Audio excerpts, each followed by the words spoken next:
Welcome, everybody. We apologize for being late. We had our annual talk to the students tonight, and it is a session you just don't want to miss.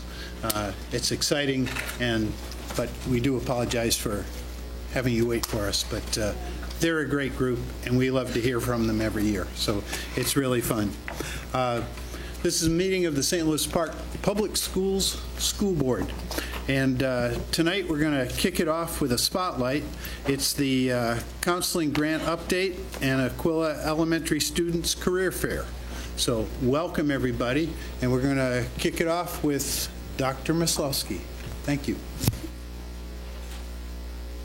Good evening, community and members of the school board. It's my privilege to work with Hannah Shear and the counseling grant. As you know, we are currently in year 2 of 3. We received a U.S. Department of Education federal counseling grant, which funds 4 elementary school counselors in each of our 4 elementary schools. We've had fantastic success, fantastic programs, fantastic things going on in each of our 4 elementary schools, and it's been my sincere privilege to work with Hannah Shear. Board members, in your packet, you have more detailed information about some of the wonderful things that we have going on. And tonight, Hannah is going to give you a brief overview of what some of those things are. So thank you. Thank you, Mr. Maslowski. Like Corey just said, we are in year 2.5 at this point, and we have 1 more year for our federal grant. And so what it is we have 4 elementary school counselors in each of the buildings. A few of them are here, Melissa and Carrie from PSI and from Peter Hobart, and then Rachel, who will be speaking from Aquilla. Our grant, we feel like we've been doing amazing things this year, and we're hoping that you'll see in the packet, because there isn't a lot of time, we're sharing the packet with you, and it's a highlight of many of the things we've been doing, and that's also posted on our website so that families and other people in the community can see it.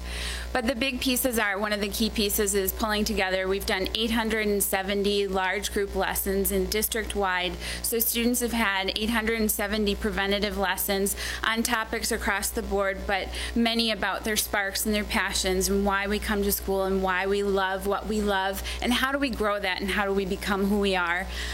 We've also been working a lot on being an upstander, standing up for kindness.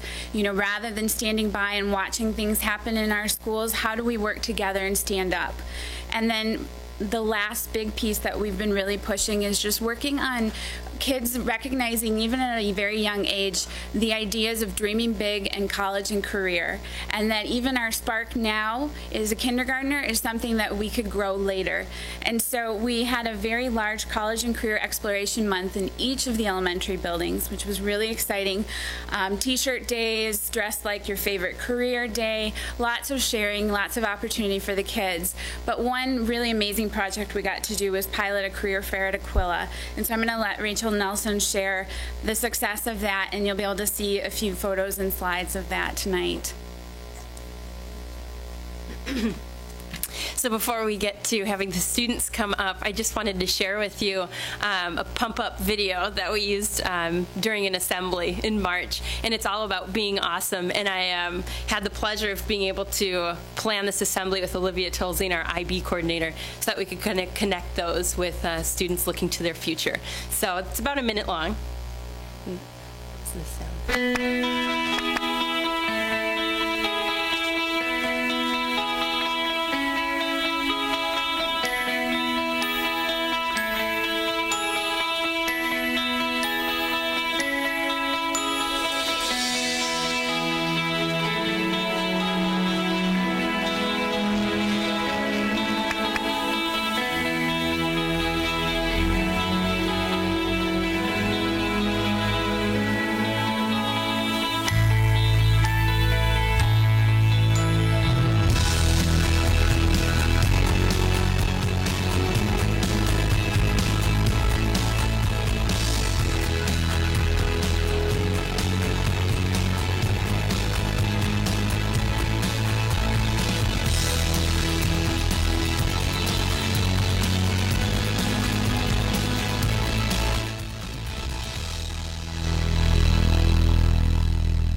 So basically, we're defining awesome as being an upstander, being kind and caring, and all of the profiles that IB encourages.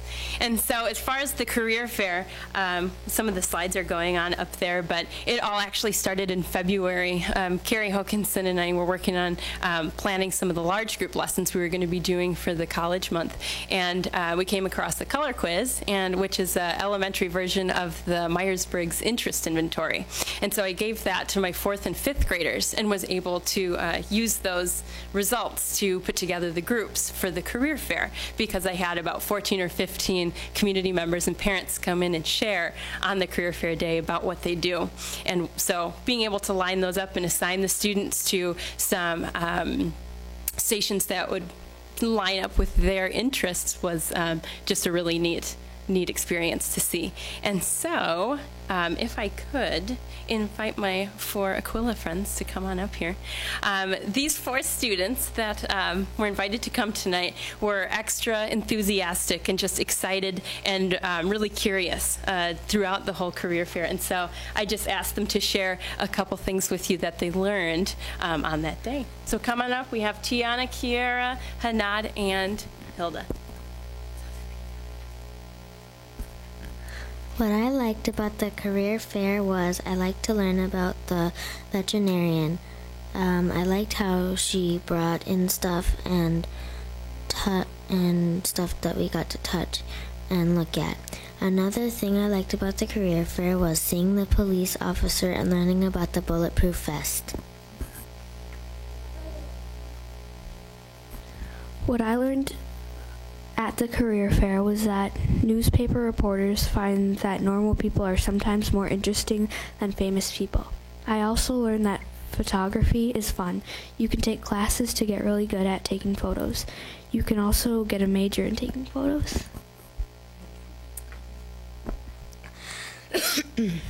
What I learned at the career fair was I learned about the anatomy that was going on and how the people used anatomy and send it to doctors. And I also learned about like the architect, and I saw how he made the buildings and everything. I enjoyed the physician and veterinarian station. I learned that you have to go to school and study a lot. The career fair is a great experience, and everyone should go to a career fair.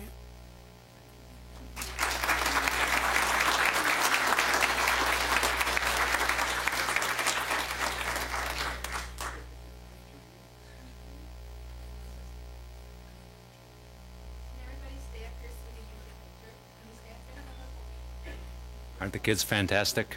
That's what it's all about. So, thank you. We look forward to another year with some more great programming at all of our buildings. So, thank you. We're going to have some pictures taken of you right over here. Mr. McCulloch is going to get in with his students. We want you to be right up front. Yeah, you got it.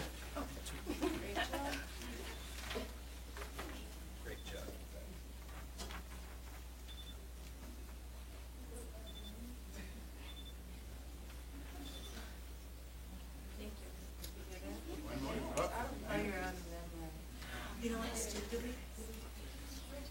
Great job.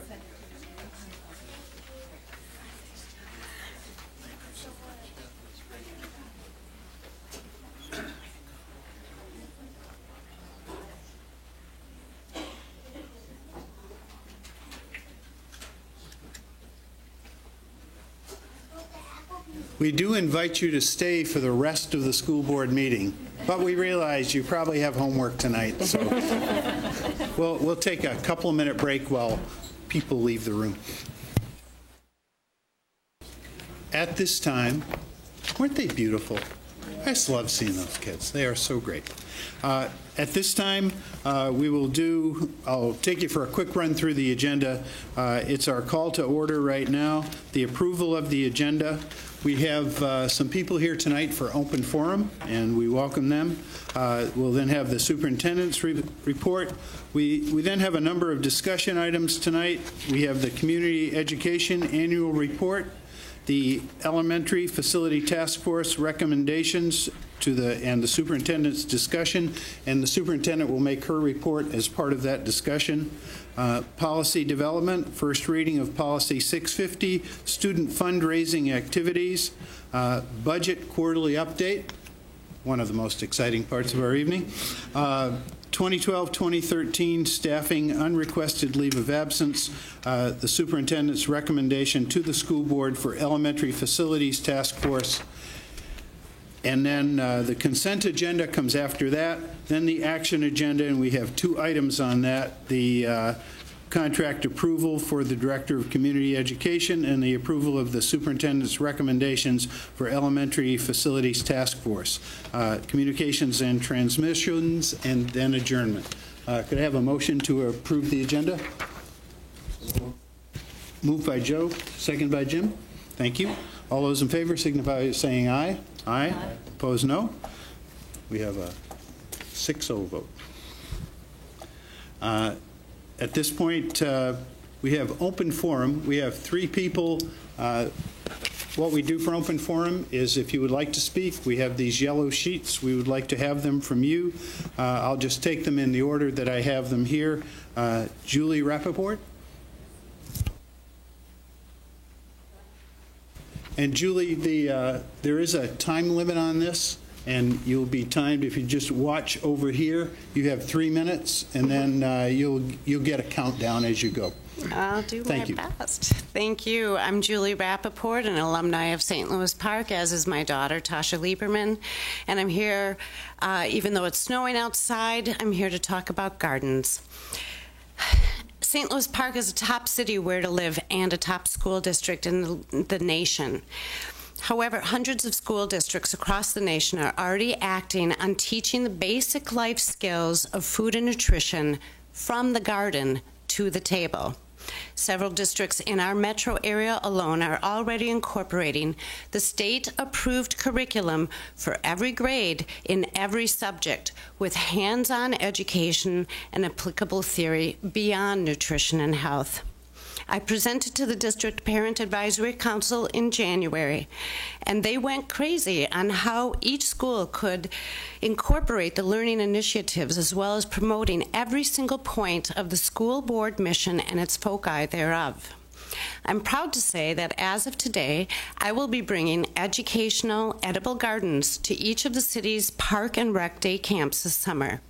However, only Browndale Park will actually have a garden, and the rest I will be bringing portable gardens to conduct 60 minutes of hands-on education.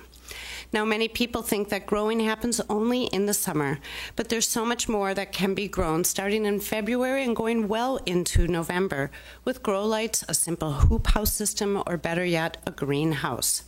And there is the researching, development, and planning, building and soil testing and seed studies, and so much more that is already being taught in so many school districts. As such a leading district in the nation, it's unnatural that we're not incorporating this entirely positive, productive, and necessary part of our children's life skills as a focus of our education. The many parents, council members, students, and teachers alike that I have spoken to about adding these educational edible gardens have all been excited and strongly supportive. Schoolyard gardens across the nation are already incorporating grown food into their budgets and also donating to excess programs like STEP, Pack the Backpack, Fair for All, and Meals on Wheels, and many other avenues to support community service. I urge the board, who is the necessary component of making this happen district-wide, to create a plan that will bring educational edible gardens to fruition by calendaring a designated date where myself and the core team already designated from the district, along with presenters from other districts, are given the ability to present a full study and comparison with suggestions and concrete objectives that fit every statement in the mission statement and its foci thereof. The school board is the underlying foundation that will actualize it into a manifested reality. We have the land, funding available, parents, teachers, students, and community members alike that are dedicated to making this a reality. Thank you. Thank you, Julie.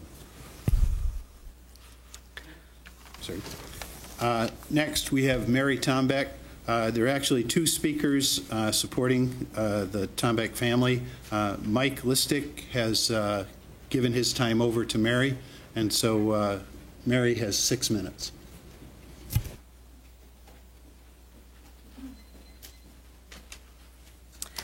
I've had the pleasure of meeting you before, but as a reminder, I am Mary Tombeck. I'm here with my husband, Matt. We are at 2061 Utah in St. Louis Park. We have 3 kids, 2 boys at Aquila and a little girl at Creative Play.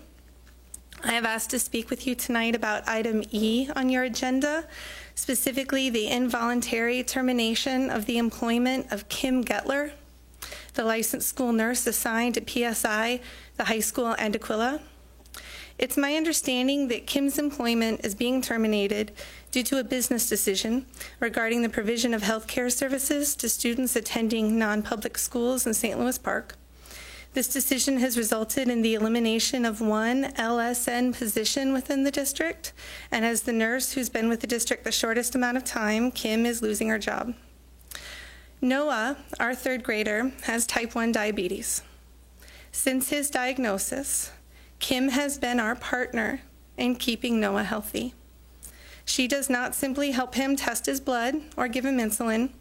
She educates him, she nurtures him, she disciplines him, she teases him and laughs with him, she praises him and she supports him. She is one of my baby's biggest cheerleaders and strongest advocates, and she is a vital part of his healthcare team. On perhaps the scariest, most intense day of his life with diabetes, it was Kim that kept an ambulance away from Aquila. Kim saved his life that day. She did that not because she is just a great, smart nurse with excellent judgment, but because she knows Noah. She knows his body inside and out, and the relationship that she has forged with him over these past few years gave her insights into how his body works and how to treat him and keep him safe. I am not here to question the business decision that has been made. I do not have any information as to why or how it was made. I can imagine that considerations of liability and efficiency were a top priority. As many of you know, I have extensive experience counseling managers and organizational leaderships in making tough decisions. I get it. Nonetheless, business decisions cannot and should not be made in a vacuum. The least we can do is acknowledge the very personal implications that those business decisions have. I truly hope that all of you here are having a really hard time understanding what the big deal is and don't get my experience and the extent of my relationship with Kim. Thankfully, most parents don't have kids with life-threatening diseases. But for those of us that do, a school nurse is one of, if not the most important person in our child's education. I am afraid that not enough consideration is being given to the relationships that parents forge with a school nurse and the incredibly important role that she can play in our children's lives, all of our children's lives. The chronically ill kids, the healthy kids who may face an emergency at school, the kids who are at risk, and the kids who are in the gap. The impact that a good nurse can have in a student's life is limitless. So again, I can dream about a reversal of this business decision, but I'm not here to push for that. I'm here to honor Kim and to respect the work that she has done in this district for the last 6 years to take care of all of our kids. I wish I had more than a few minutes so I could share with you some of the countless things that that woman has done for the kids who have needed her. But I'll have to settle for telling you that in letting Kim go, this district is losing one of the best advocates it has for its students. As you finalize this business decision, I would respectfully request that you keep in mind those of us who view this as anything but business. All of the parents who are now going to be scared again, worried about our kids again, fearful about starting over with a new nurse, hoping that she'll get to know and love our kid as much as Kim did, hoping that she'll be as smart and that she will work as hard. And I would ask that you keep in mind at least one little 9-year-old boy who is going to be absolutely heartbroken whenever we can work up the nerve to tell him that he is losing one of the people he loves most in this world, that person does not get to be a part of his life anymore. He's going to ask us with tears and trembling lips, why? And we'll have to give him his very first lesson in, honey, it's just business. Thank you.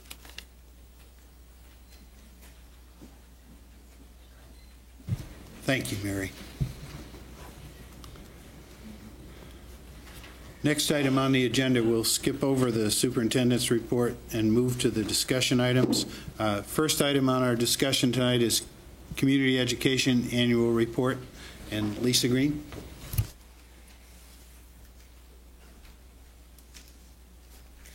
Good evening, Dr. Bowers and members of the board. Thank you for having me here tonight so I can talk about what we're doing in community education.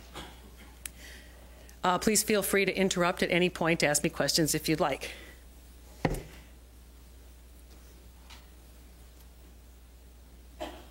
Okay, oh, here we go.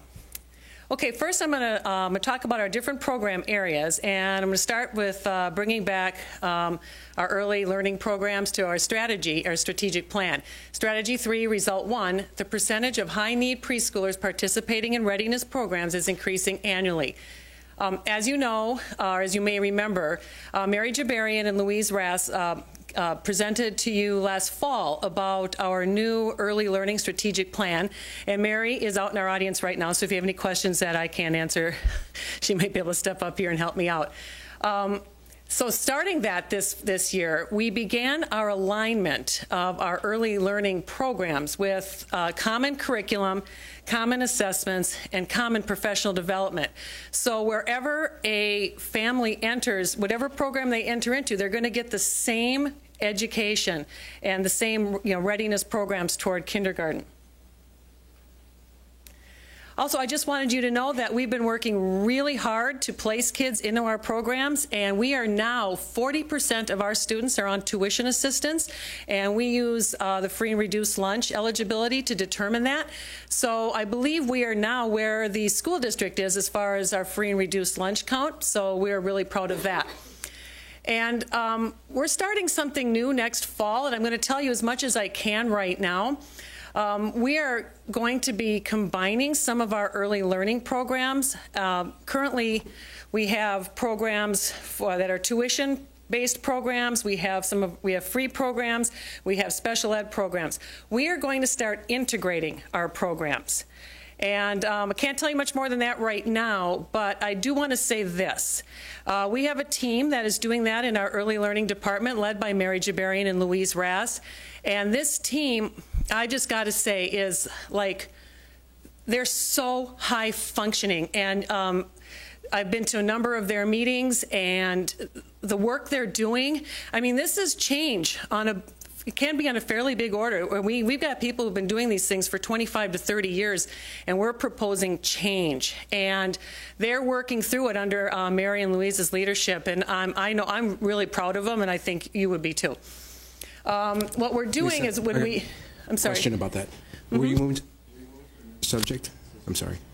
Were you moving to another subject? Nope. Okay, then go ahead, and then I'll ask afterward. Okay. And when we're doing this, what the parameters we're looking at are increased benefit to children academically and social, emotionally. And we want to better serve our families, be more user-friendly for our families.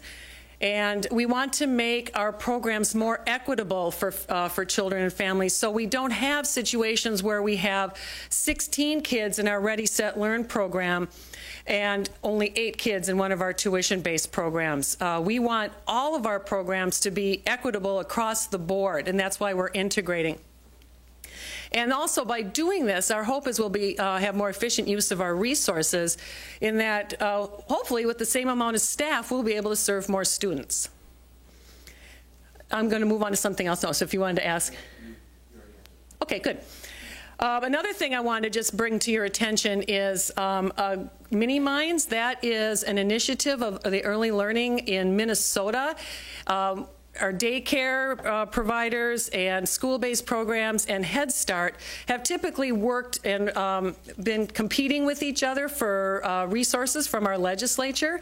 And starting last year, we all came together to go to our legislature together to say for resources. And what's happening now is, last I heard, and this was as of last week, in the Education Omnibus Bill, the House has appropriated $50 million for scholarships for this, for early learnings, and the Senate has appropriated $44 million, so they'll have to work that out in conference committee. I've been told that the governor will sign the bill, and it will be in the form of scholarships to families at 185% of poverty level and lower.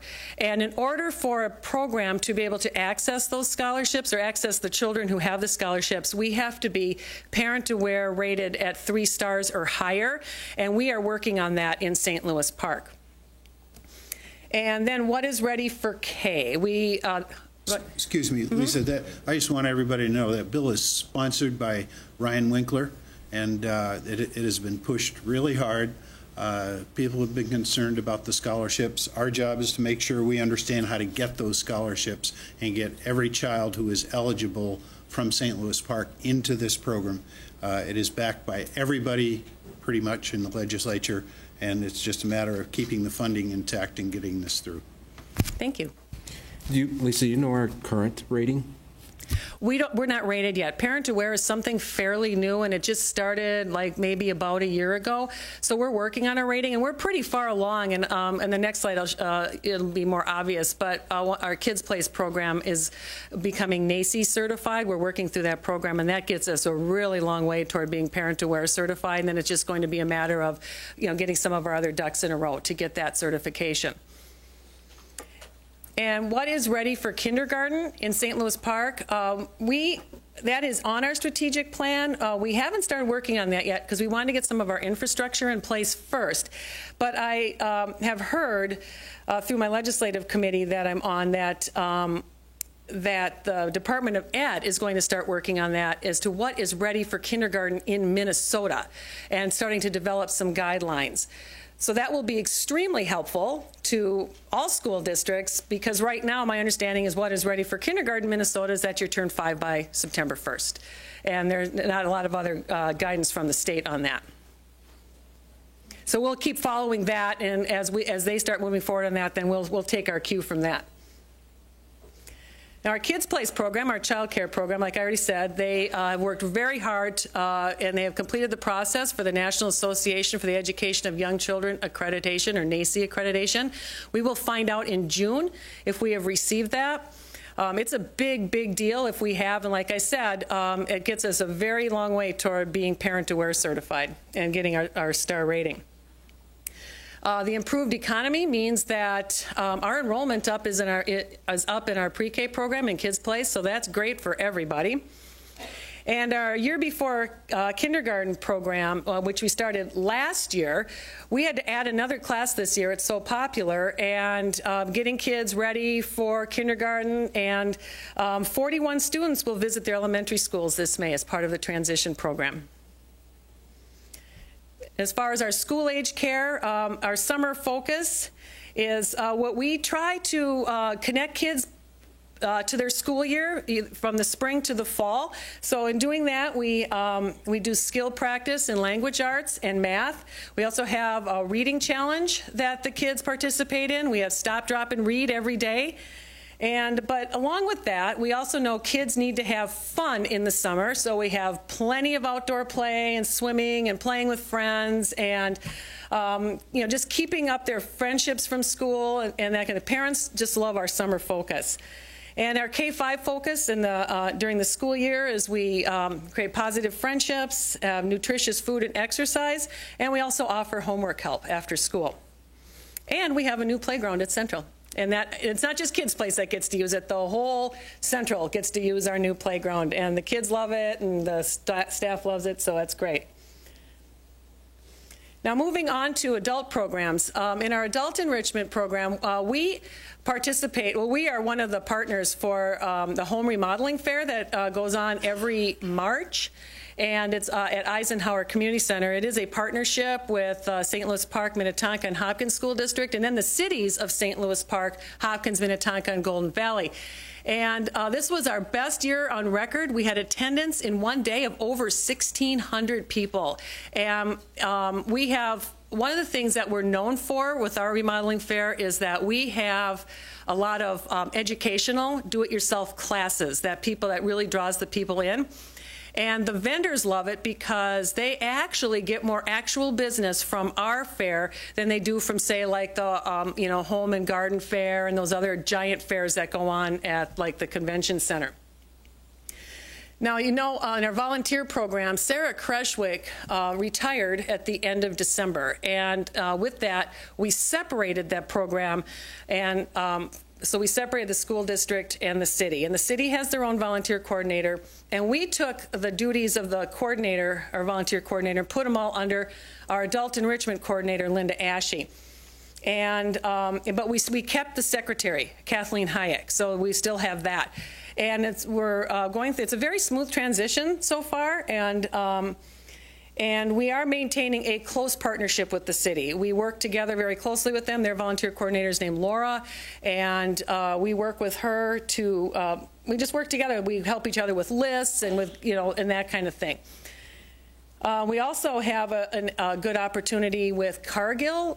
They have a lot of volunteers that they want to have participate in things at the school district. So it's kind of a reverse engineering of the volunteer program in that rather than having an opportunity and getting volunteers, we have volunteers, now we have to find them opportunities. And some of the things there are more about like science and environment and those kinds of things. So we're working hard to develop some good opportunities for them that keep them interested, and hopefully this partnership will continue on.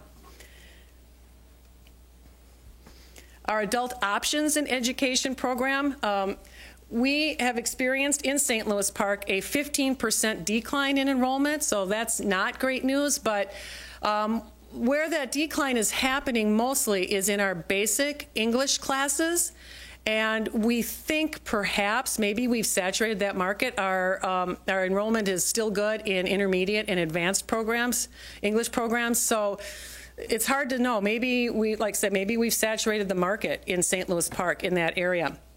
But we keep working on getting more participation.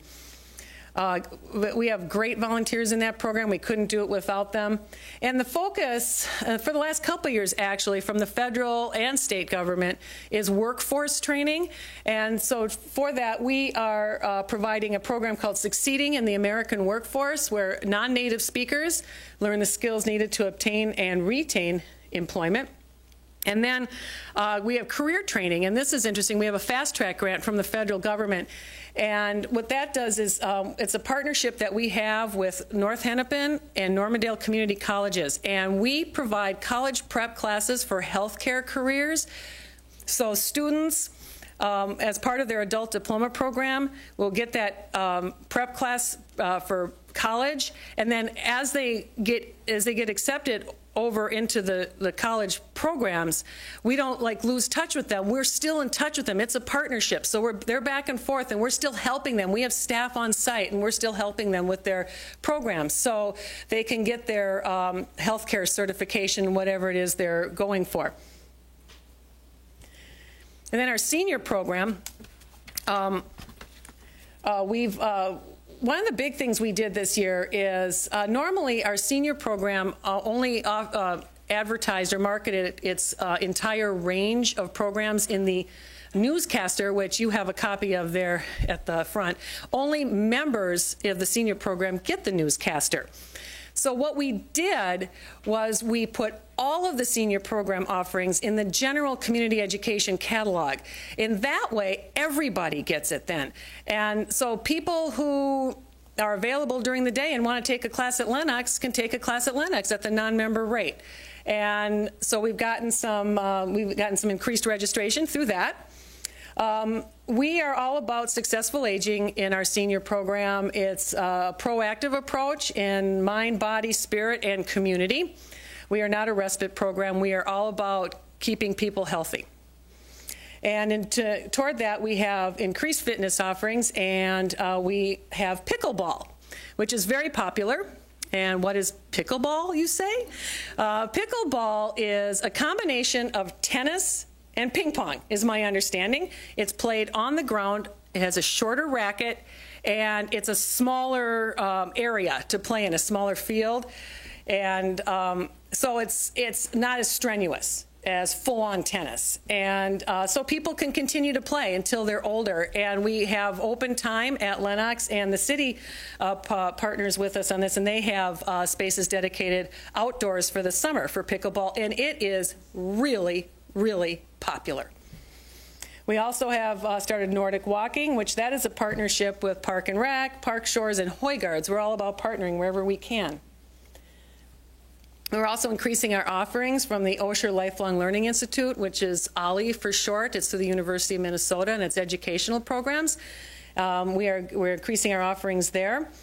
And we have new technology classes, and they're popular. We have iPad, iPhone, Facebook, texting, eBay, Craigslist. So and I think by doing some of these things, oh no, Bruce. Bruce knows how popular the classes are. He got kicked out of class last week, and I haven't been kicked out of class since high school. So oops. Sorry about that. Very, very popular. We're adding more classes. We're adding some more iPhone classes. But I think what this is doing is helping us to engage the younger, the more newly retired seniors by offering these types of classes. And also, shameless plug for our spaghetti dinner this Friday, April 26th, from 4:30 to 6:30 at the Lennox Community Center. Everybody please come. It's $8, tickets in advance, $8.50 at the door. It's catered by Nelson's, and it's very, very good, and it is a fundraiser for the senior program. Community use of facilities. Okay, so the stadium is now open and available. It's being used like crazy by our athletic department. And last fall we started with community use, and we didn't have a lot of use last fall. It was mostly football. Our football association was out there. And then this spring came along, and we have 3 groups who want to use it a lot. And we were off to a very slow start because of the snow. And we were hoping, well, I think there's some people out there tonight, but they're probably playing in the snow right now. But technically, when it is snowing, people can't be out on the stadium. Although my understanding is they will play in any kind of rain and sleet and everything else, but we can't have them out there when it's snow or in the lightning. So it's been a very slow start, and it's frustrating for everybody. We're also getting new facility scheduling software, and the benefit to the community is that once this is up and running on July 1st, people will be able to request facilities online, and they'll also be able to look online and see what spaces are available. So it's going to be a great benefit for our community. We launched our new website last summer. It's got a new, cleaner appearance, easier navigation, and our staff is able to, like our teachers can put things up there and have like parent information and that kind of thing. And our new registration software. We're just starting with that this March we started, and not all of our programs are on it yet, but by next fall all of our programs will be on this new registration software. And so that consistency is going to help us a lot as far as collecting data and things like that.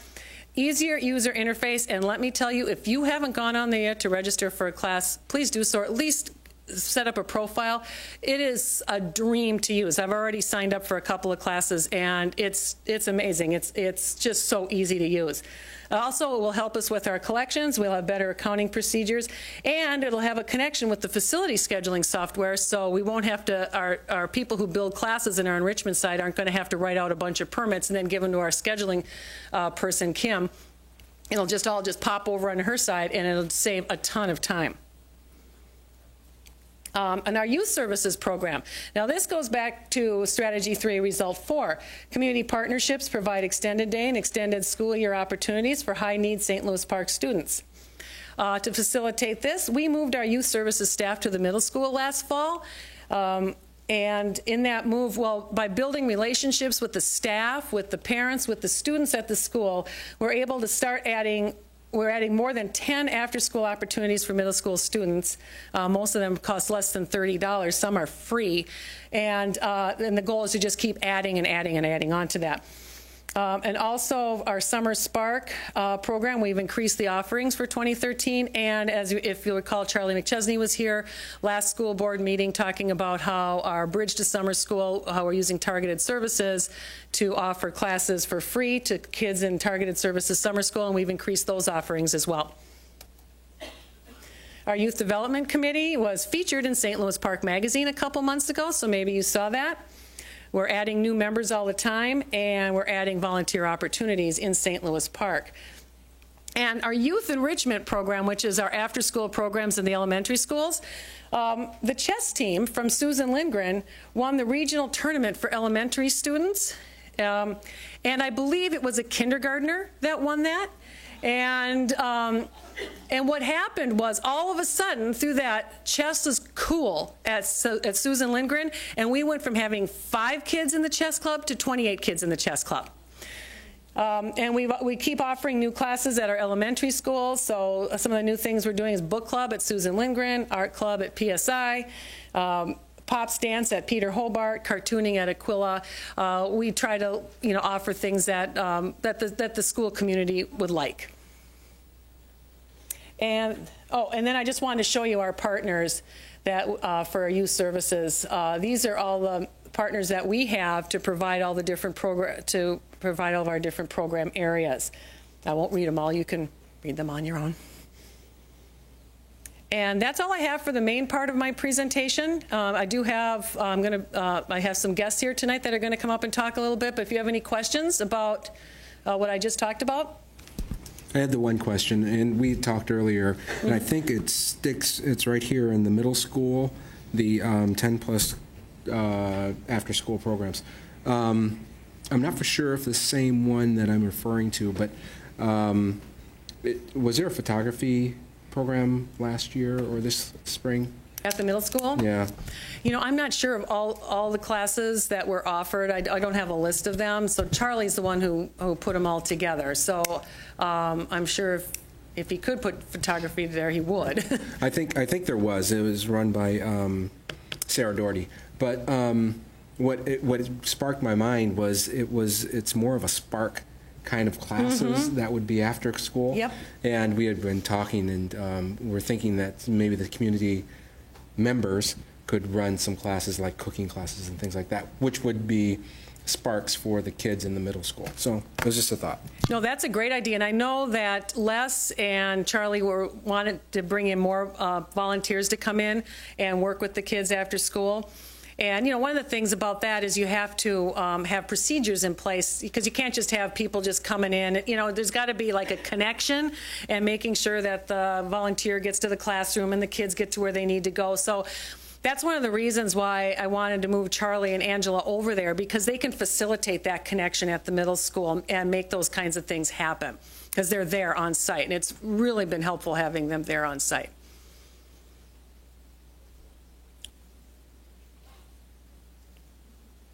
Okay, then what I'd like to do is, moving forward, I would like to feature our Community Education Advisory Council tonight, and I've got three members here, I believe.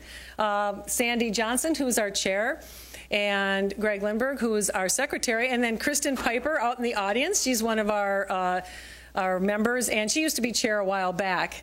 And I'm just going to turn it over to Sandy now. Oh, yeah, there's just Okay. Okay. Well, good evening. I think Lisa did a great job really outlining all the different components of community education, and I think we in St. Louis Park should feel very fortunate that we have such a robust program. what I want to do is to talk a little bit about Community Education Advisory Council. It's a lot of words, so we love to call it just CEAC, so that we'll be talking about CEAC. So I'm going to give you an overview on how we are organized, and then our next slide will talk about some of the specifics on what we've done differently in the last couple of years and how we even facilitate our meetings, and we have found that to be very successful. So, as the slide says, advisory committees are required by law, and that's so any district, any community that has community education here in the state of Minnesota is required to have an advisory committee. And as I understand it, some advisory committees are more active than others. We certainly have an active committee. In fact, we meet every month except for the month of July on the third Tuesday.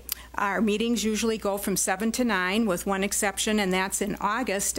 That's our planning month, and we tend to have a retreat, so we meet a bit longer there. But the members of the advisory committee are all members in the community, and we look for representation from various parts of the community. So, for example, we have someone representing the business community, the medical community, the nonprofit community, the early childhood community, the non-public school community, the senior community.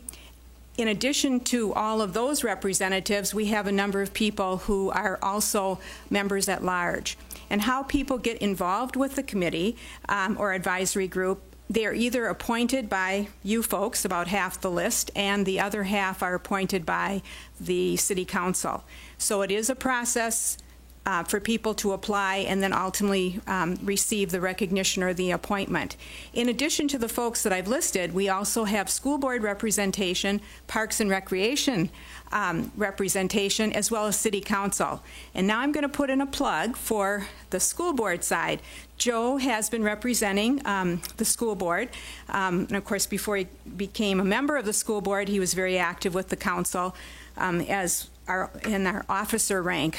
But up until about a year and a half ago, we had 2 representatives from school board. And so I really invite any one of you to consider joining Joe, because we'd love to have 2 representatives come back on our advisory group. We do have 2 representatives from city council. So that's how we're organized, and that's what we're about. The other piece that's rather unique for us in St. Louis Park is we have a joint powers agreement with the city. And this has been around for several years, and it was sort of a natural piece to be able to do because, as you know, the city of St. Louis Park, other than one small community where I live, is all contiguous borders in terms of who comes into the St. Louis Park schools. The one exception is the Kilmer Pond area, which is off of 394 and 169, and that's where I live, and our kids actually were in the Hopkins schools. And the Hopkins schools, sure, the school board's aware of this, has multiple cities involved. In fact, there are 7 different cities that come into the Hopkins School District. So for them to be able to have the kind of relationship with the city and have city council people and so forth, I'm sure looks very different than what we have here. So that's our piece here in terms of joint powers agreement and so forth. And now we mention our CEAC retreat, which was just about 2 years ago, August of 2011. And we, as the note says, we modified our meeting format.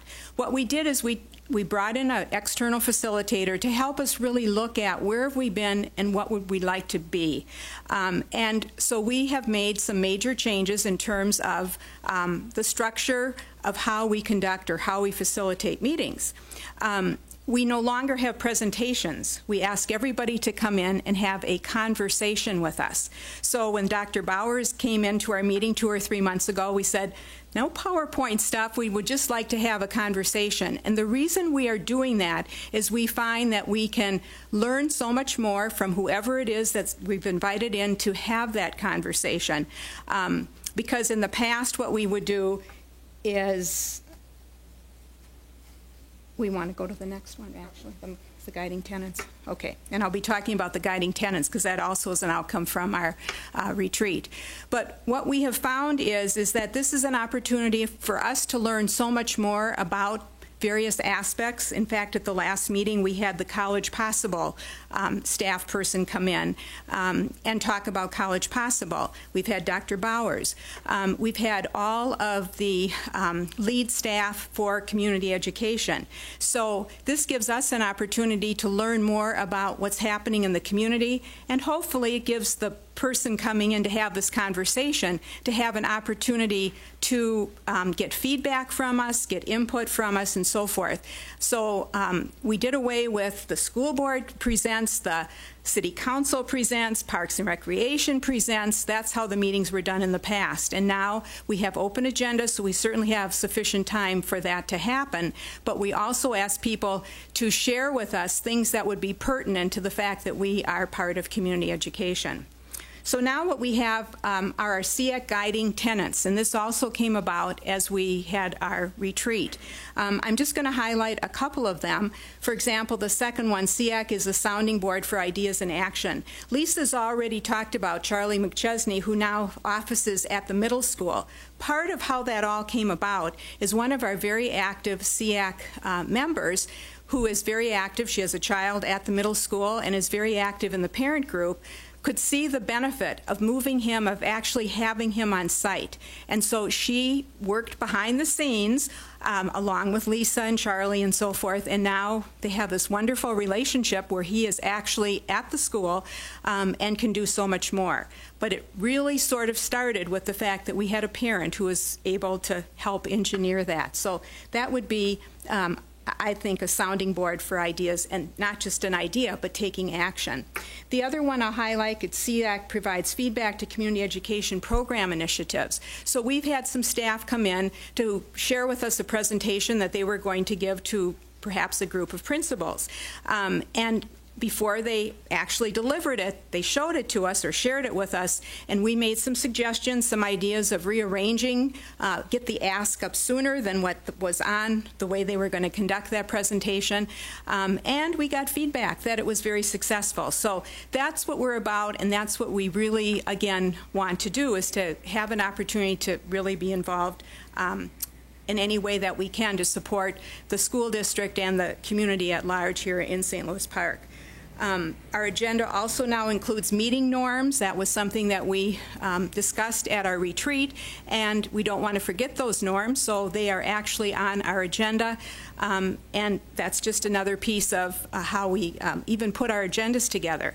We also have a piece that talks about what we expect, what our meeting outcomes would be. So that, in a nutshell, is who we are, and Greg has been our secretary. Kristen Piper, of course, has been several of the different officers, but is still very active. So any questions or comments? Hearing none, we'll invite you again to consider joining us. The other thing that you have in front of you is this. This is our marketing piece, this postcard that we have here. And so we are asking people to take a few of these. If you have some ideas of where you might be able to place these out in the community, again, we want to make sure that the community at large knows that we have an active advisory group. So that's the purpose of the card. Thank you. Thank you.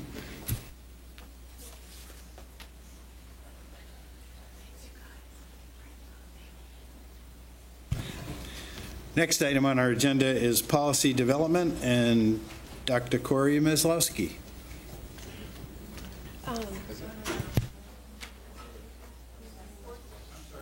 Sorry, I skipped the elementary task force. I will not do that to you. My apologies. I'm just moving right ahead here. This will be the presentation by Sandy, Joel, and Paul on the elementary task force recommendations.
And now that we got technology working, I'm actually going to introduce the presenters tonight who will be presenting the elementary task force recommendation to the board. We have Clarence Pollock with us, Jennifer Ziff, and Mary Pat Schaefer, who will be presenting to the board. And I will let them do the presentation tonight. Good evening, school board. Thank you, Sandy, for that introduction. I am proud to be here as part of this wonderful task force that was across the elementary schools across the district. And I would like any task force members to stand up tonight, please, that are in the audience. Thank you. We had each elementary principal, along with a parent, as well as a teacher from each school. And we worked very hard the last few months also on that task force. For a superintendent's designee was Tammy Reynolds, Director of Special Services, as well as Sandy Celine. And Paul Aplikowski from Wold Architects has been working with us the last few months. And it has been a group of individuals that have really worked hard at teaming, at brainstorming, at looking at all the possible outcomes in regards to our issues with very little space at a number of our elementary buildings. We are hoping that tonight, after my colleagues Jen and parent extraordinaire Mary Pat Schaefer from Susan Lindgren School District, we will answer many of those questions and share our task force recommendation to all of you. I'm going to turn it over to Mary Pat. Hello. All right, so I will just touch a little bit on our charge statement and the timeline. So we were charged with understanding and quantifying the building capacity for early childhood through 5th grade, so that was our focus. To provide a guideline of elementary space standards for building equity across the district. That was certainly something that we spent a good amount of time talking about early on, and I think we'll touch on that later, making sure that we had a good sense of what the space standards should be as opposed to what they might currently be. Develop scenarios to accommodate the district's K-5 enrollment for the next 5 years. So again, sort of trying to make sure that whatever we might be offering is going to cover 5 years down the road, but also going to cover us in the short term as well. Understand facility maintenance needs and recommend priorities to the district. Recommend to the administration one or more scenarios to address the facility needs of the district. Our timeline was we started meeting in January roughly through April, sort of every other week we met. So then as far as the situation analysis background, we definitely focused, again, a lot at the beginning of sort of trying to understand why we are here at this point of sort of having the space issues that we have, given the fact that we closed a school in fairly recent history. I would say as a parent coming on to this group, I certainly was probably as skeptical as many of how we could be in this situation. And I think for me, and I think for the group as a whole, one of the good things that came out of it was a sense of feeling like that decision was a good decision for the district. Closing Cedar Manor was the right decision at the time, and that it, in fact, I think we'll touch on later, still remains a good decision for the district. So I think that was good. I think it's good for the community to know that it is a decision that we did look at. We didn't just sort of take where we are and move forward. We tried to sort of look back and say, you know, how did we get here, so to understand what those issues might be. So some of the things that have just points on this is the last comprehensive study was done in 2009. The decision then was to close Cedar Manor as of the 2010-2011 school year. That has resulted in annual general fund operating savings of $500,000. So that's annual savings. So that means that in that time, we have saved almost probably in the range of $1.5 million of savings since Cedar Manor was closed. That is important, and I think it's important that people in the community understand that that money is money that has been able to be used for other purposes rather than putting towards operating costs. The district is also netting $200,000 in rental revenue from renting out the space at Cedar Manor. And that money is essentially, I think, going back in toward covering the maintenance of that building, so that the idea is that owning the building is not costing the district money, that we are covering those costs. Significant changes have occurred since the district did the 2009 study. Some of those include the fact that financially, prior to this, the district had budget cuts 9 out of 10 years prior to the reconfiguration. And you have not had to cut since, and the district now boasts a healthy fund balance. And I think, again, that's an important point for everyone in the community to understand, that going into this, we were in a position of not having a healthy fund balance when this decision was made. And now, in part because of some of these decisions that have allowed the district savings, we are in a better position, which is an important position for us as a district. Increased full-day kindergarten classes now require more space, so that accounts for about 6 additional rooms that were not accounted for when we looked at our situation back in 2009. Also, changes in programming have required additional allocation of rooms for programs such as Read 180.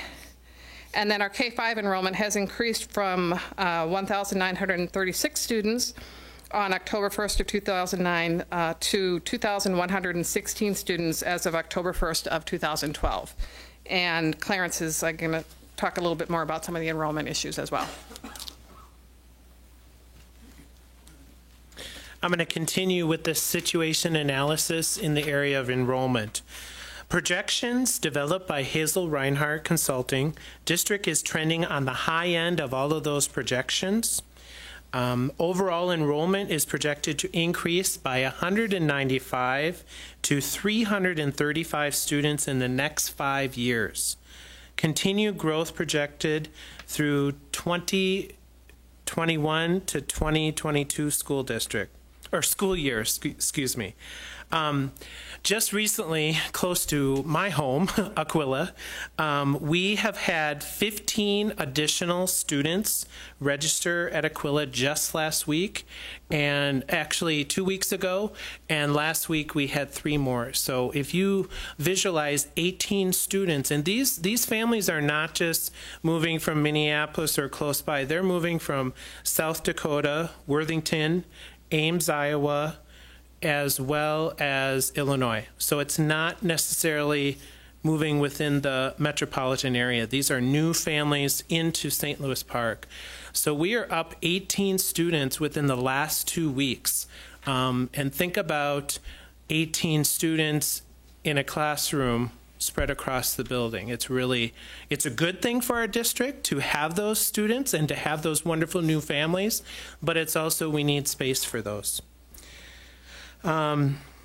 297 students registered at Kindergarten Roundup spring 2013, similar to or slightly higher than last year.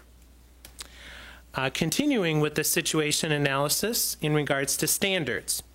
The group spent, and what I mean by the group, the task force, spent considerable time discussing space use in the elementary schools.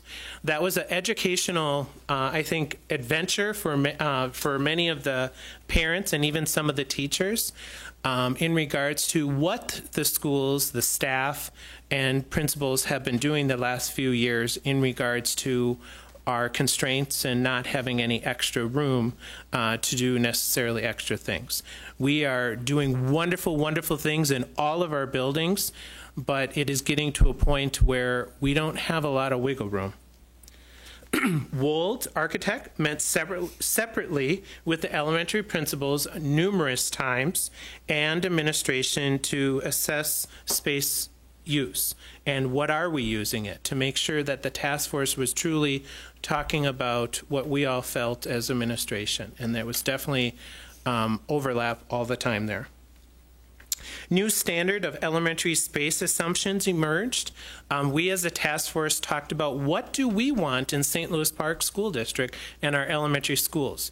What do we want to be known for? We have a wonderful, wonderful reputation in this school, in this community, and we want to continue that. And we want to have the programs that St. Louis Park is known for and the programs that we need to really make sure that all of our students are successful in our schools.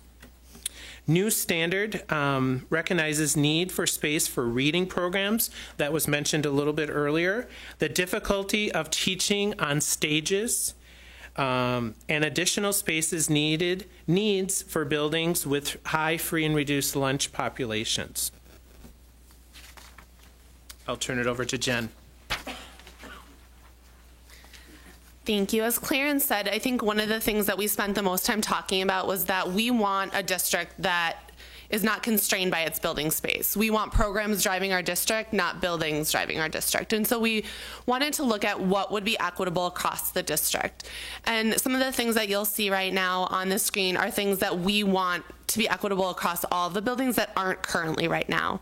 The limited band and orchestra space in every school, it's been being done a little bit different, but it's happening in a cafeteria, in a small room, things like that.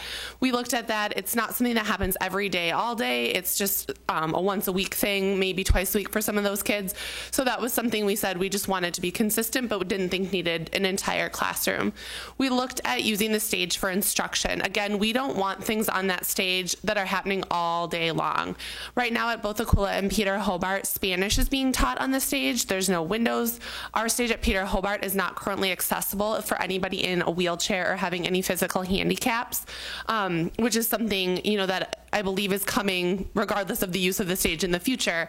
But we've been constrained by these spaces, and Susan Lindgren's currently using their stage when it's warm enough up there because it's not heated for different things like adaptive PE and stuff like that. So we wanted those programs to have more equitability across the district, especially in terms of Spanish.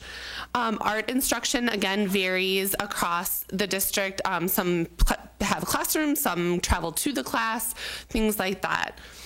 The Peter Hobart cafeteria, as many of you may have heard, houses a group of students with lunches and recesses starting at 10:40 a.m. and ending at 1:30 p.m., which cuts into our instructional time. It makes it a long day for students, on either end if they're in the early lunch or the late lunch. And we aren't able to use our cafeteria for anything else because we literally, between cleaning and everything, have students in there all the time. We want there to be adequate ELL space amongst all of the buildings, again, to make it equitable. A full-size classroom is something that we agreed was something we wanted in all of our elementary buildings. Support space for the students with a higher number of the free and reduced, the Title I, the neediest students, the students in St. Louis Park who need more from us. So looking at each individual building and their population of those neediest students and allotting specific space for those staff that are hired to support those students so that they can implement the programs with their full integrity and be able to meet our students' needs where they're at. One of the other constraints we spent a lot of time talking about is the gymnasium space. With all of these buildings coming up on their peak capacities, all-day kindergarten at Aquila puts another stress on. There's more students there all the time. They don't get to be in the gym all day, or they have to find pockets of time where they can go in there, versus some of the buildings where there's gym all day, or there's gym every day for those kindergartners, and some even have gym teachers, that are able to lead those classes versus just some time led by a paraprofessional. So we wanted to look at ways to make these things more equitable. So in total, when we considered all of these different things, that comes out to be 8.5 classrooms that are needed for the fall of 2013 if we wanted, with our projection, to make all of these things equitable next year. And 5 of those classrooms are for student seats. So that averages out, it's 131 students into about 5 classrooms. So you can imagine 131 students sprinkled across 4 schools doesn't seem like a lot of people here and there in pockets, but it's 5 whole classrooms that we don't have right now to meet the needs of our students where they need to be. And then the additional 3.5 rooms were for things like moving Spanish off the stage, those kinds of things, so that they were in a regular classroom. Some of the considerations that we talked about as a committee during our meetings were enrollment.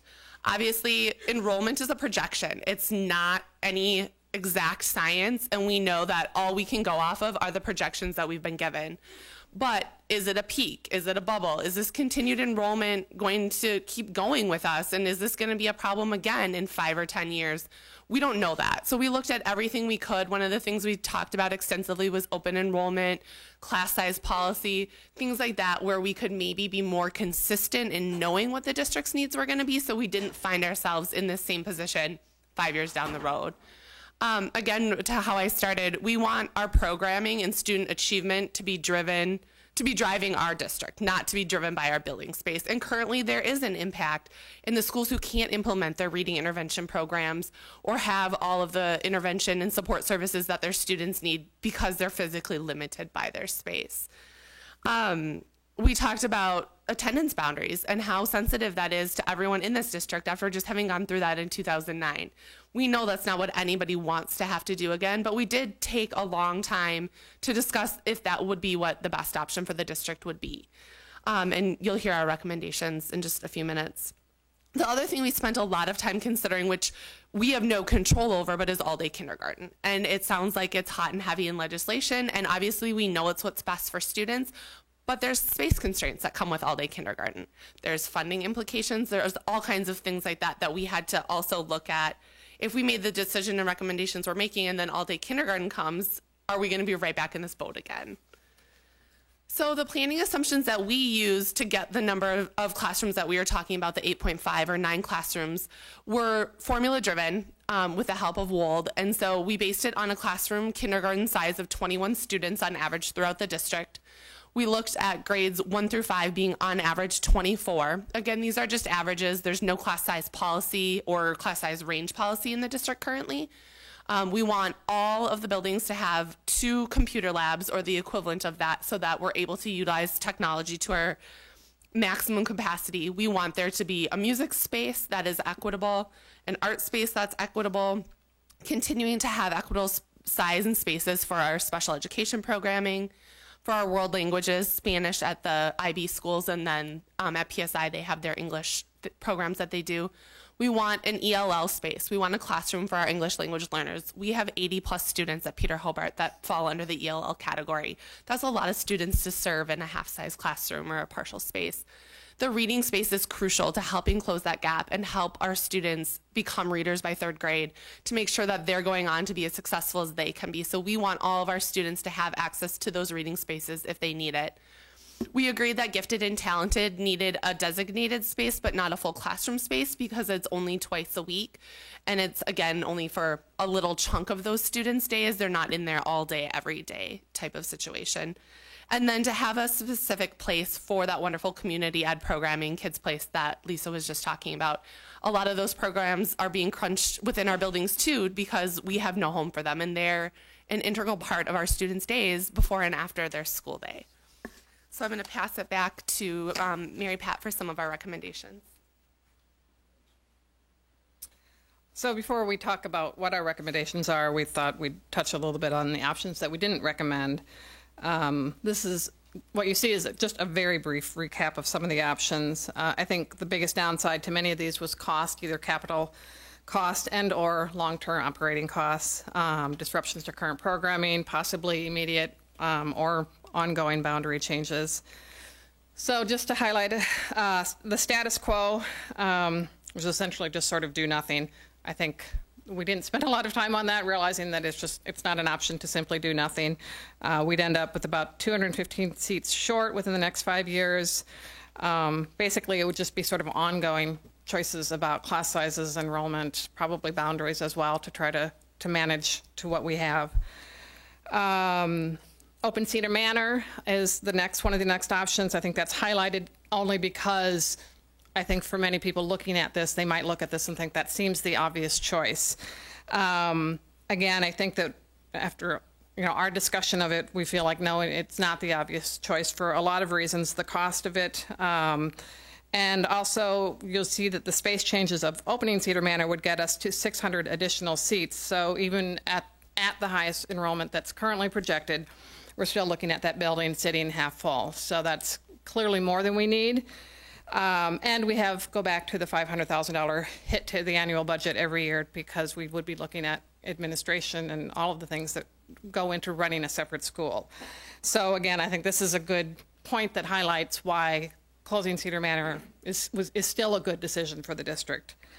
The next thing we discussed was reducing program and increasing class sizes. In many ways, this is a lot like the status quo because I think this is sort of what we'd be looking at. We talked, though, about this idea of could we return to class sizes that were more in line with what they were in 2009, which is that they were higher. The reality is that's not really an option because we can't, because of the limited number of sections at each of the schools now, our ability to tweak class sizes isn't, we're not tweaking them by 2, we're tweaking them by 10 at a time if we're making big decisions as far as the number of sections. Other things that might go into that is less all-day kindergarten, other program reductions, which is certainly not the direction that we want the district to be going. Another option that we looked at a little bit was the idea of a kindergarten center. Capital costs for that are obviously significant, up to $3.7 million if we were looking at to renovate something like Cedar Manor, or possibly if we're looking to lease non-district space, we'd looking at something in the range of $680,000 on an annual basis to lease the space. The key points clearly are, there's educational and political ramifications of separating kindergarten from their schools, who's going to move, who's not going to move, but also just, what is IB if you're moving kindergarten out of an IB school? What does that do to the kindergarten IB program? One of the other options was looking at the idea of a central elementary, which would mean flipping PSI with another elementary school. The capital costs, we sort of had a range of this depending on, there's just a lot of different factors, and it could be minimal. It could go up to over $7 million. It would also require relocating early childhood from Central, so that is not an insignificant issue. And other issues it might not save much in the terms of administration costs. We'd probably be looking at a very large elementary school if you're going to look at that space and use it. Significant boundary changes certainly to make that happen. And probably an additional, more administrative costs. Obviously, if you're looking at a school that's much bigger, then you're not probably looking at one principal, you're looking at additional support needed there as well. So, as for the options that we did recommend, our first recommendation, and really, far and away our first recommendation, was building additions with short-term portables. Now, this recommendation was developed at our last meeting, our true meeting where we were sort of developing, this is what we're going to talk about as far as a recommendation, which happened around March 20th. Clearly, there have been some developments, which I think the superintendent will be touching on later, that have to do with the viability of any short-term portables. Nonetheless, as a group, that's the discussion that we were having about what needs to happen.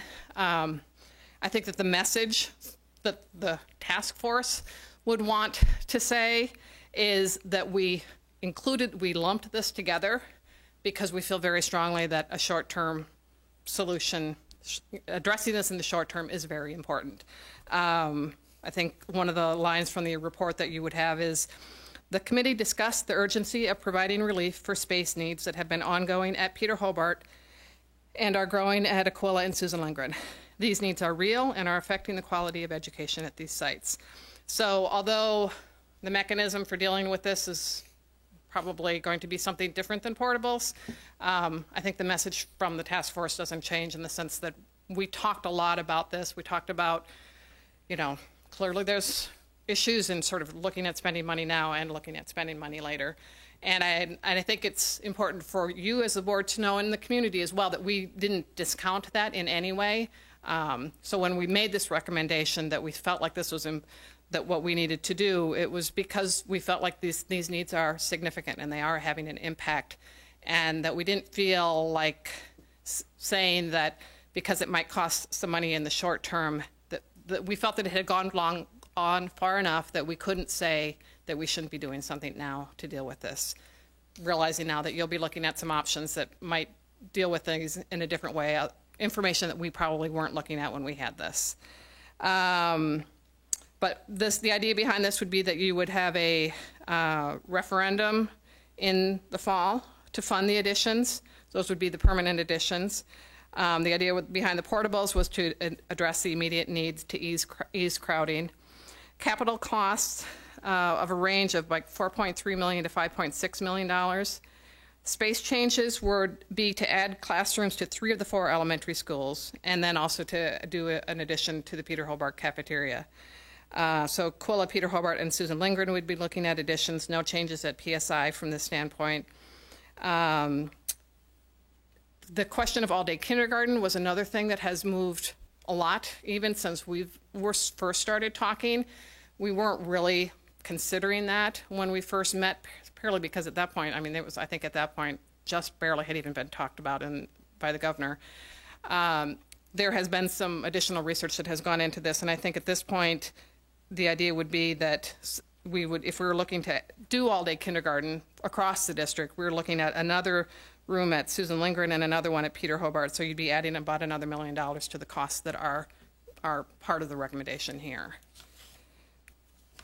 All right. Second recommendation really is a second recommendation. We had a hard time, frankly, coming up with what seemed like a good second choice. It was, none of these decisions were easy. None of these discussions. There's so much to balance. It was hard to find what we felt like was the right choice.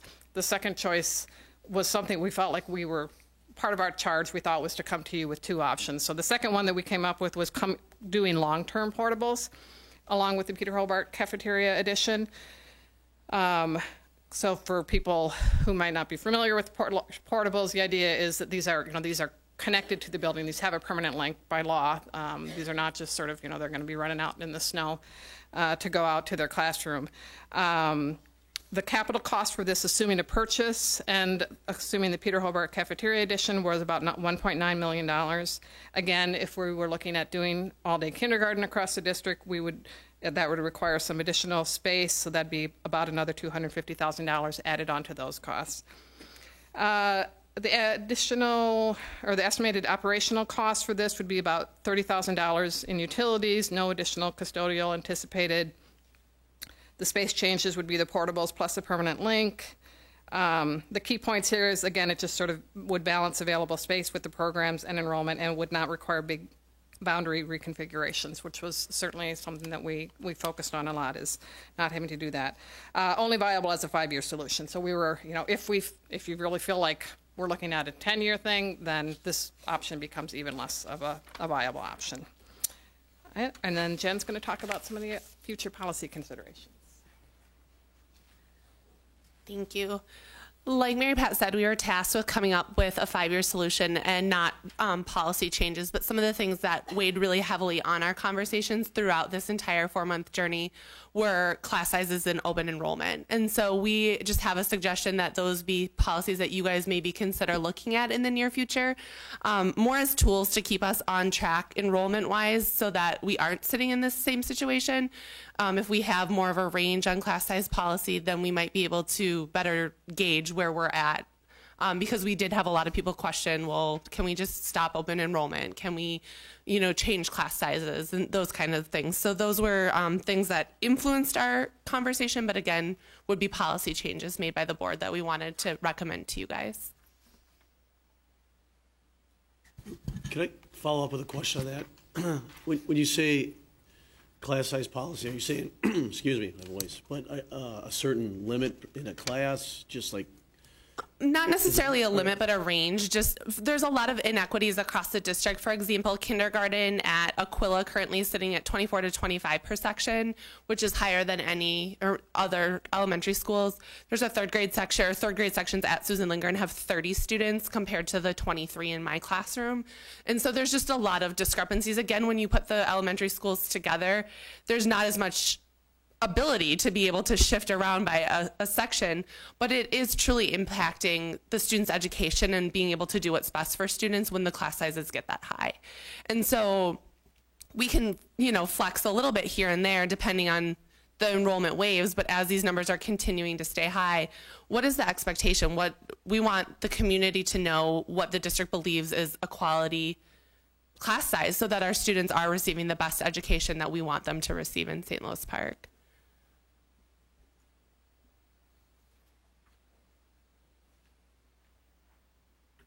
And the last part of our presentation tonight is communication.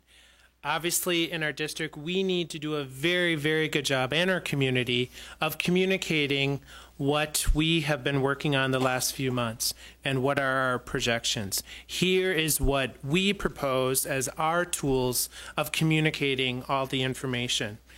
Along with working with Sarah Thompson, our communications director, we will be putting frequently asked questions on our website to have community members go there and possibly look at frequent asked questions regarding space and find answers, and also to put in their own questions.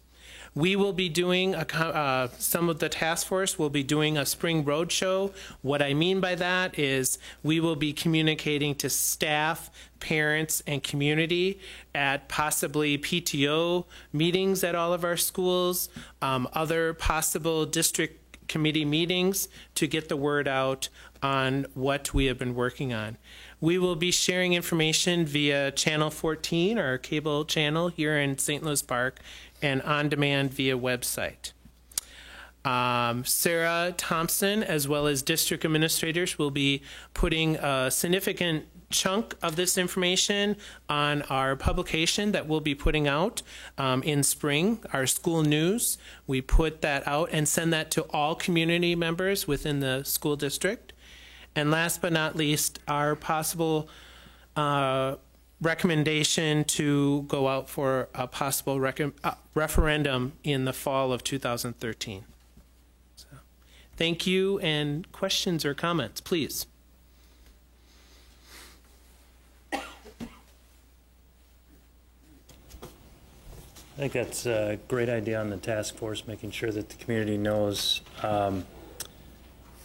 what went into this process and also what went into the Cedar Manor closing several years ago, because as I've told people I've talked with in the community so far, this is not a bumper sticker slogan about what has gone on the past few years. It's very nuanced, and you guys did a great job explaining all of that. The only other thing I'd like to say is a thank you to the group for going through this process. I know it was a tough process, and it was a lot of work in a very short period of time, so thank you all for going through it. Thank you. Thank you, and thank you for your support as well.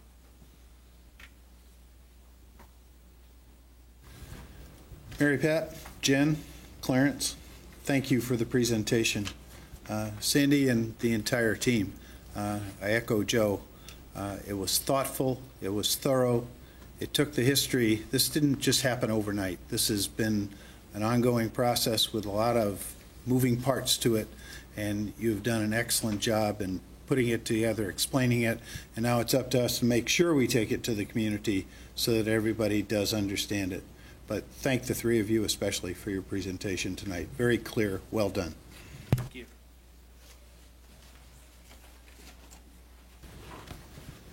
Now, the next item on the agenda. Corey, thank you.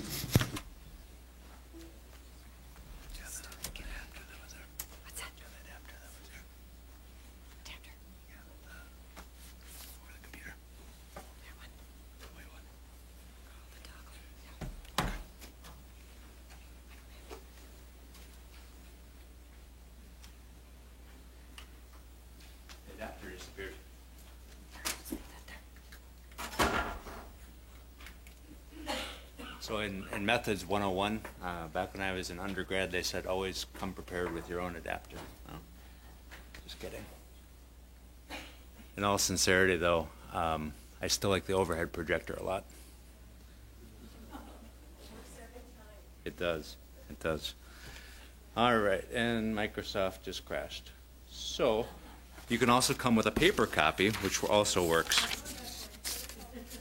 Oh, here it goes.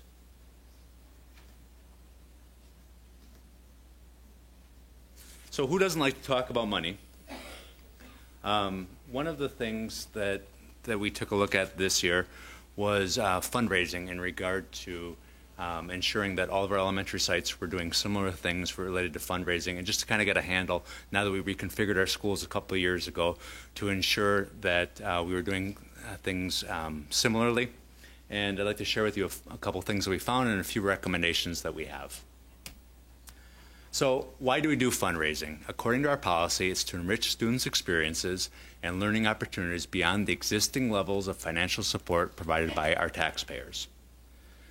So as we took a look at our current policy, there were a few changes that needed to be made. First, the last time that was updated was in 2007, and so we still had intermediate center as primary center, so some of that verbiage just needed to be cleaned up. Also, some of our guidelines, the procedures that we use related to fundraising have changed as the years have gone on, and so to just make sure that we are in line with what we say that we're doing. And then a little grammatical point related to fundraising. When I look at different policies and looked at what we had, fundraising sometimes is one word, sometimes it's two words. And basically what I found out is that it doesn't really matter as long as you pick one and stick with it. And that's kind of what the common language is out there, is just pick one and go with it. And then also at the bottom of our procedures, there was some redundancy, and so recommending that we get rid of that. So there were no changes at all in regard to the policy other than a few typos and, like I said, the fundraising. But in our procedures, there were a few things that were recommending changes, and that's for our procedures to say that that we have one, at the K-8 buildings, one all-school student-driven fundraiser from the students. That's not to say that there couldn't be a parent one, and in fact, at all 4 of our elementary sites, we have a parent-driven one, and we have a student-driven one. At our 4 elementary sites, the student-driven one is currently our readathon. Also, that we should not have major competition. The way that it currently reads is that it should not include individual competition, and basically what we came to as an administrative group was to say, you know what, a little competition is good, but let's not go overboard, and just getting kids to go out on behalf of our school district. And then the third thing is that when we do these fundraisers is to have in place proper accounting, because often it's done by external groups, except for at the high school, and we have about 37 checkbooks here for the different booster clubs and different things. That's all run out of the student office. But at our K-8 sites, it's often PTO, site council, or other clubs, and so just to ensure that we have proper sign-offs and they're following proper accounting procedures. And so the process that we utilized for collecting this data, first of all, there was an initial presentation made to our building principals. There was a questionnaire that I gave them regarding what are we currently doing, what recommendations do you have for our policy and procedure. We went back, we looked at about 4 or 5 other districts and what they were doing with fundraising, and it was really kind of all over the board. And in fact, some districts don't really even have a written policy or procedure about it. Brought that information back to our larger principals group and administrative roundtable, shared it with DPAC, our district parent advisory committee, and then they gave feedback and then took it back to principals meeting with a couple of modifications, said, can you live with this? Around the table, everybody gave a thumbs up. And that was at our April 2nd meeting. And then what this has allowed us to do is to continue to have dialogue about how are we bringing funding in, and also just to make sure that we're following similar procedures. And all of us, we believe that we're doing similar things across the board.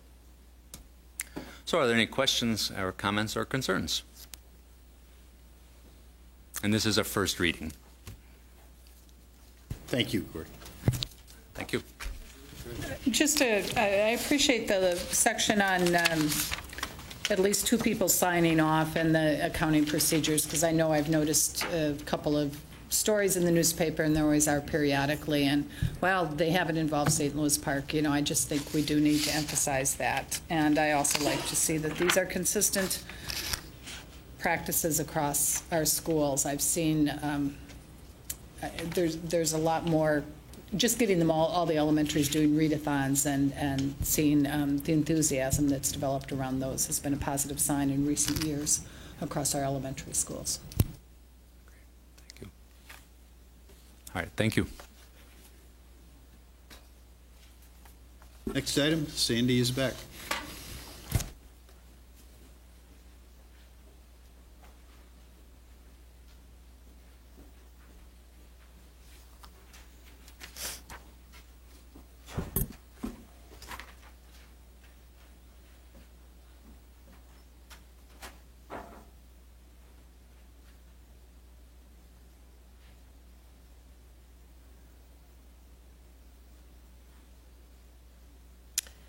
And this is something that I present to the board quarterly. And what this report does is it compares what our spending is at this point in time, which is March 31st, to the prior year at March 31st, to our budget, percentage of budget spent.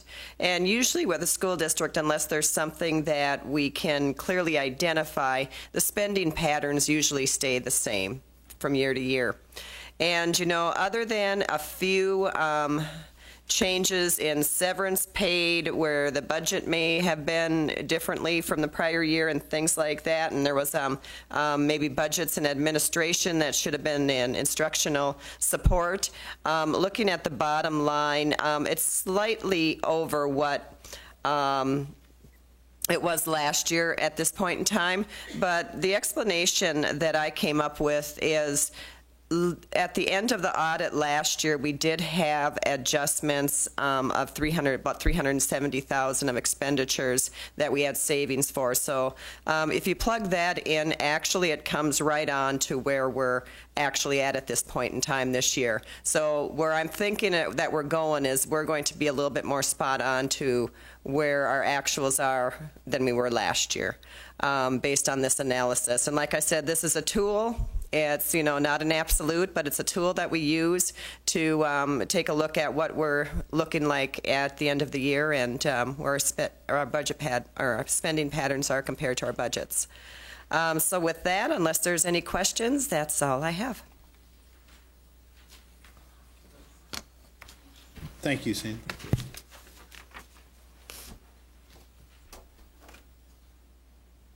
Next item, Kimberly.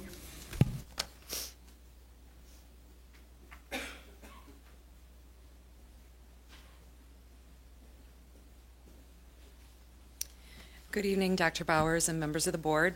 I'm here with you this evening to talk about the process of an unrequested leave of absence. As you know, we spoke at the last board meeting about our budgetary constraints, and sometimes we have to make difficult decisions on the basis of what's best for our district as a whole. As part of that discussion, one of the areas that we need to change, and we have a financial limitation in, is our providing our nursing support for our non-public entities. And so as a result of that, we needed to reduce one school nurse. And so what I'll be asking the board to do tonight is to actually read the unrequested leave of absence resolution. In addition, then you will actually be voting on moving it forward, and that final vote will take place next week, or excuse me, the next board meeting. Any questions? Julie? I'm not clear. Are we providing nursing services to non-public entities that we've not provided before, or are we not providing it? What's the change that's being made? My understanding is that the service we have been providing and we're required to provide, we're just going to we're going to provide it in a different manner that will allow us to stay within our budget.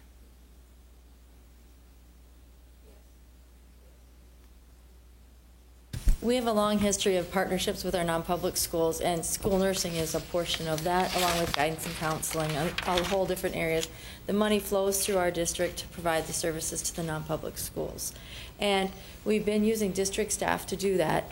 It's tricky because each year the money that flows to the non-public school is based totally on their enrollment of October 1. So we've got staff on contract. Well, those numbers fluctuate, particularly with the economy the way it's been. So we've been trying to adjust our expenditures based on their hours, but as things begin to change with regard to even if they took health benefits that they hadn't previously taken, then that adjusts how much time they can spend. So in the end, if we start taking away benefits, things like severance or anything that would have been with the retirement package, that would all take away from services that could go to those non-publics. So our proposal is going to be that we'll continue to provide, of course, the flow-through money to the non-publics, but we will assist them in a contract with a nursing agency in order to get exactly how much nursing time and services they're allowed per the flow-through dollars. So it's clean every year, and then the district has no tails with regard to liability for benefits or anything like that because they're not our employees. the contracts will purchase services for exactly how much money the non-public is entitled to. How much can we get for this much money is basically it. And I've personally called each of the non-public school administrators so they understand why we're doing it, what the change is, and then we're having a spring meeting with each of them so we can help with contracts and finding the agencies that they can get the help from. So overall, then the result of that is that we need fewer nursing staff on our service, on our payroll, but we're still providing nursing services to each of our schools. Oh, absolutely. Our schools, our public schools, will experience no reduction. We will continue to have exactly 2.0 licensed school nurses. It just so happens that this person that's been put on unrequested leave is the least senior of the three. So the person that's been providing those services at the non-public schools would come to our schools. And she's been a close member of our nursing team all along. The three of them meet on a very regular basis and partner with service delivery.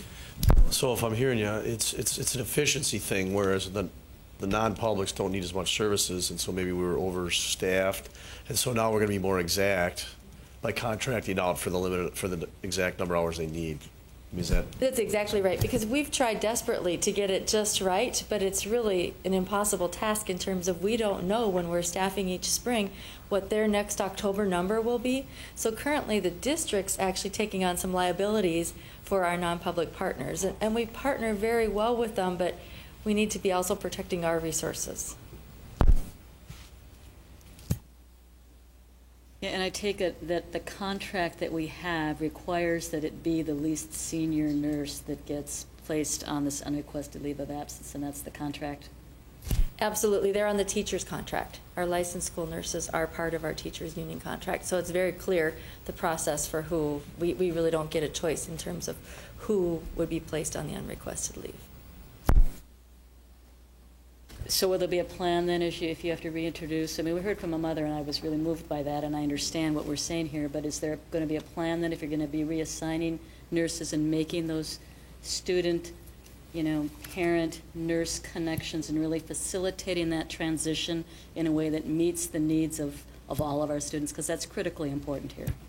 Absolutely. I supervise health services for the district as well, and so I've met individually with both of the nurses involved so they understand the why behind it and talked with them about what's next. And so we're creating a transition plan where the nurse that won't be with us next year will spend time with the one that will be with us next year, in terms of these are particularly the students that need the closest eye right now who have these existing conditions. And I recognize it's terribly hard, and so I've put a lot of effort into communicating individually with all people involved and trying to move it forward in a safe and effective way.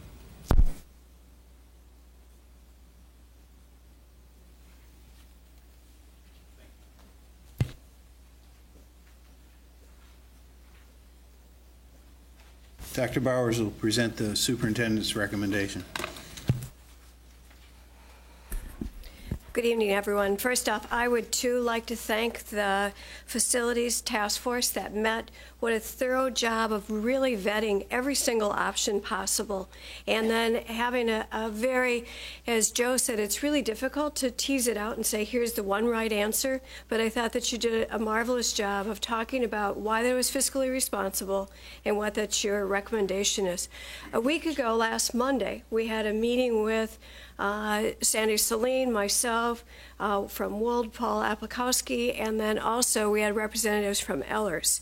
And at this time, we learned new information about portables. So Jody is in our audience, and I'm going to ask her to come up and talk about the conversation that occurred between our finance consultant and then MDE. So I want to start there.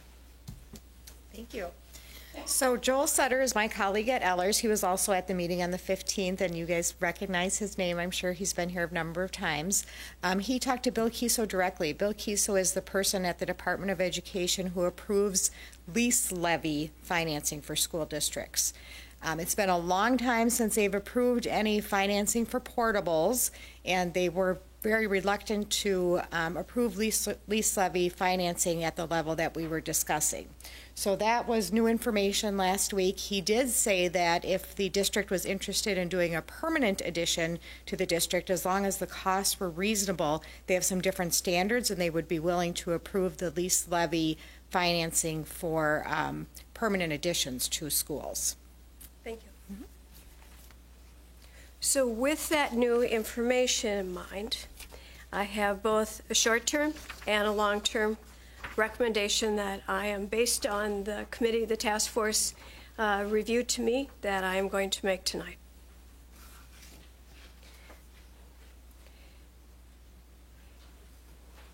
So my short-term recommendation is that we build 2 classrooms at Peter Hobart. And part of what we discussed at a 5:30 meeting is that whether or not it made sense to put on 2 additional classrooms or to take care of the cafeteria space. And the financing is only available for instructional spaces. So that's part of the why that this recommendation is going forward. It'd be $1.2 million financed through lease purchase, and it says or general fund. That's only in case that we have a cash flow, and then we would pay back through the lease purchase, so that there would be no teachers would have to lose their job because of going forward with this, that it really would all come from the lease purchase.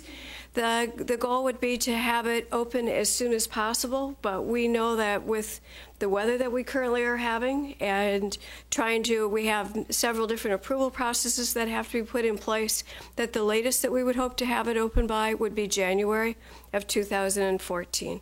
And then what you can't see on here is the cost for this is on a $250,000 home is $5 a year annually.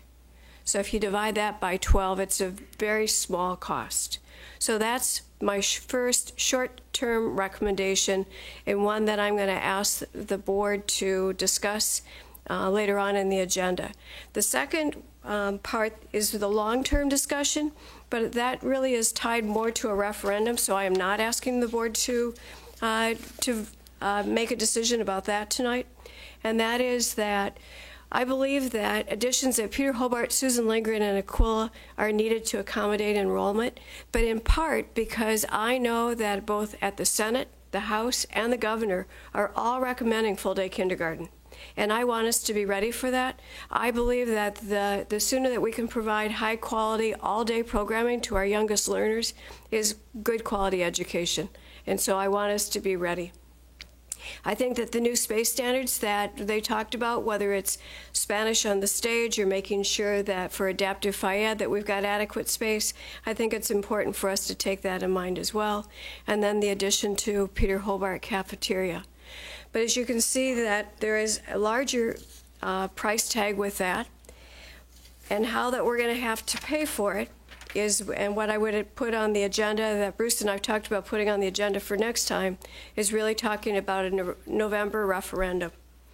That we know that we need a technology levy in order to maintain the level of support that we have, both for infrastructure, for computers, and for trainers for technology. And I loved hearing community ed really being involved with having iPhones and iPads. I mean, that is the way that our kids are learning today. Deferred maintenance, we always have needs for, we never get enough money, just the bond for the basics. Roofs, boilers, parking lots. It sounds boring, but that's what we have to do to keep our buildings standing. And then finally, then the additional amount for the classroom additions that I talked about for the long-term facilities plan would be $5 million. So that is my recommendation to the board this evening. Thank you. Any questions for Dr. Bowers? Jim? Just a couple.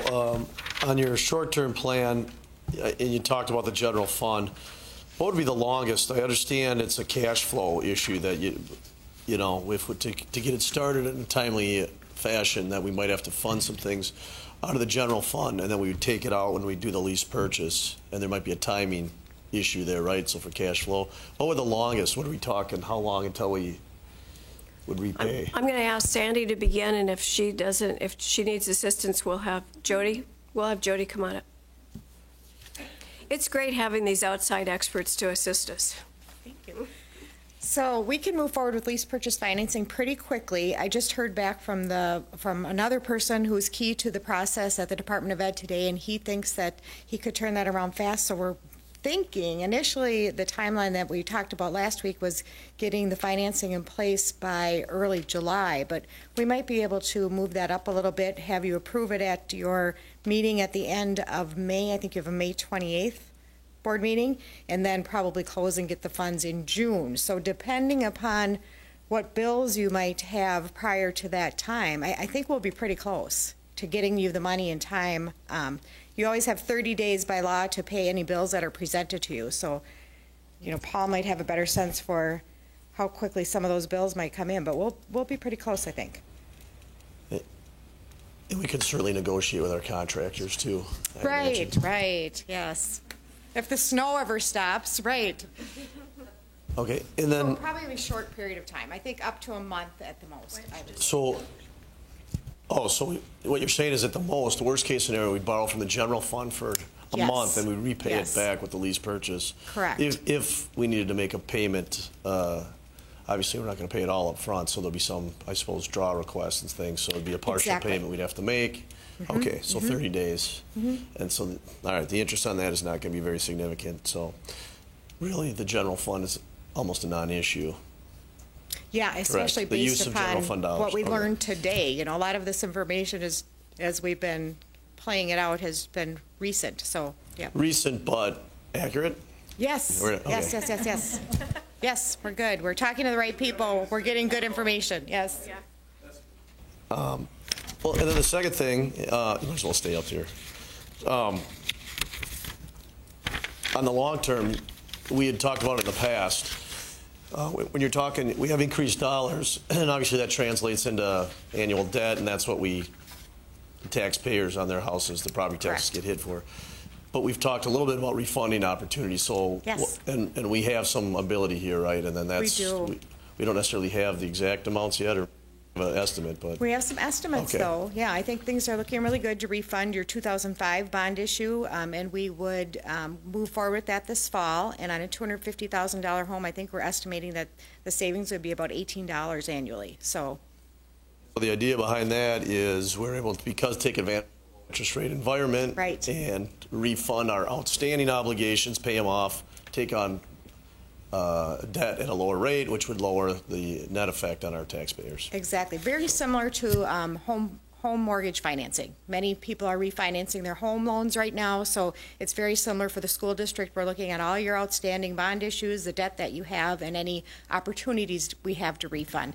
There's a little bit more regulations involved with school district bond issues, but to the extent that we can take advantage of those low interest rates and those opportunities, we'll definitely bring those forward, and we do have one that we're sure will be a great opportunity this fall. Great, thank you. Mm-hmm. Thank you. Thanks, Joy. And the short-term version of this will be voted on as part of our action agenda tonight. Next item on the agenda is the consent agenda. Looking for a motion to approve. Before we do, however, I do have two names that I want to mention here. We have two retirements on the list. Marla Sorensen, who is a community ed educator. She has been with the district for 32 years. And so she is retiring. And again, we thank her for her service. And then Sue Thomas has been an HR specialist. Sue has been in the district for 22 years. And again, we thank her for her service. And when we have people like that in the district, it's a great thing for all of us. Next item is our action agenda. The first item on the oh, I'm sorry. Yeah, we should do our motion, I suppose. Yeah, we better take care of that. Okay. Julie has moved it. Jim has seconded it. Voice vote. All those in favor signify by saying aye. Aye. 6-0 vote. Anyone opposed? No. Thank you. Next item is the action agenda. Keep trying to move it right along here tonight. This is the contract approval for 2012-2013 for the Director of Community Education. It is recommended that the school board approve the employment contract between Independent School District 283 and Lisa Green, Director of Community Education, for the 2012-2013 school year. Motion to that effect? So moved. Joe moved. Second? Second. Thank you. Ken? Joe has moved. Ken has seconded. Any discussion? Nancy? Yeah, is it within our parameters? Thank you. All those in favor signify by saying aye. Aye. Opposed, no. That's another 6-0 vote. Thank you. Next item is the approval of the superintendent's recommendations for Elementary Facilities Task Force. It is recommended that the school board approve the superintendent's recommendation for the Elementary Facilities Task Force as presented. The school board directs the superintendent to prepare and submit a letter and additional required documentation to the Commissioner of Education for the financing of the classroom addition project at Peter Hobart Elementary School. In addition, in accordance with Minnesota Statute Section 123B.71. Need a motion to that effect, please? Motion. Thank you, Ken. Second? Second. Thanks, Jim. Has been moved and seconded. Any discussion? Jim? Just a comment. The task force did a really nice job here. And we got some significant updates along the way, which was helpful too. So we were able to follow the process for a while, and asked and responded to a lot of questions we had. And you know, this, I would say we started hearing about this maybe about 1.5 years, 2 years ago. And you know, we try to predict, and we hired people to give us estimates, and you know, we're at the high end, and when it really starts to affect, and we're hearing from our educators, it's starting to affect programming, combined with knowing what's happening at the legislature, that we're going to even have more demands placed on our space. It just makes sense at this time, and really, it is important to communicate then, because one of the reasons we are holding on to Cedar Manor is because once you give away a big asset like that, you can't get it back. So we are very cognizant of making sure that facility cash flows, and that's kind of why we're holding it too, is if we ever really need it, it's there as a backup. But we don't need it right now yet, and I think that's been made pretty clear, and as a result, we've been in pretty good shape. But when we have to tweak it a little bit, unless we want to do boundary changes every year to see where the flows are, which doesn't make sense. You want to stay away from boundary changes. I think that this is the way to go at this point in time with what we know and what we have, which it's as people on the task force can now appreciate, just the uncertainty of the data and who's going to show and how many kids. But these projects take a while, and you have to act with the information that's best available now. And so that's what we're doing, and that's why I support it at this time. Nancy?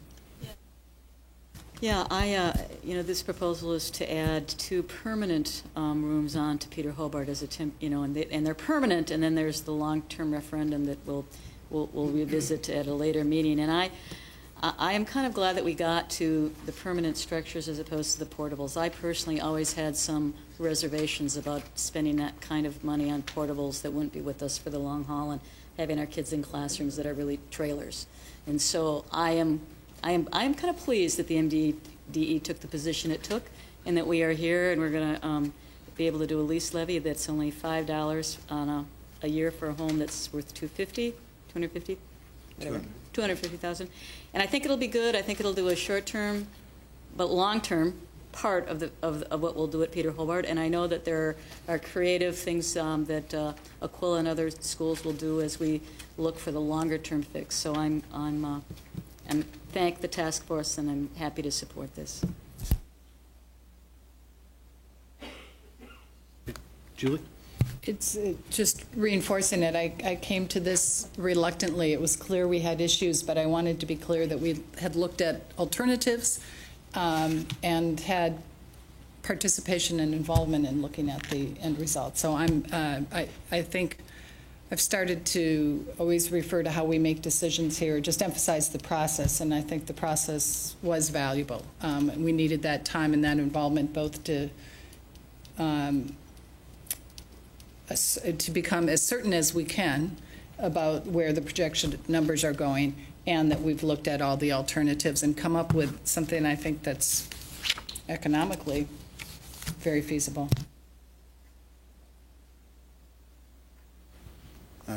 I too support this, and again, I thank the committee for all the hard work they've done. I especially thank the principals. You guys, you're the ones I look to. When I want to see heads wagging in that direction when we say, should we do this? And that's what we've seen in this. We've heard all the arguments, especially when we are in a position of having closed a school, and then people turn around and look at us and say, what are you people thinking of? However, I think it was explained incredibly well tonight. It was clear, it was thorough. The team did an excellent job. And again, Sandy, to you and the whole team, thank you, but especially to the principals. I appreciate all the hard work that you've done. Okay, it has been moved and seconded. All those in favor signify by saying aye. Aye. Opposed, no. 6-0 vote. Next, the last item on the agenda tonight is communications and transmittals.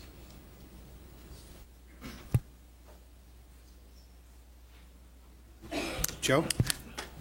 While everyone is rustling their papers, I'll just remind everybody that the Peter Hobart Imagination Fair is this Friday, April 26th from 6:30 to 7:30.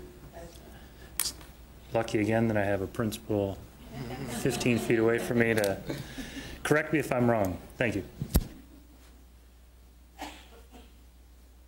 Thank you. No other comments? Look for a motion to adjourn. Oh, Jim?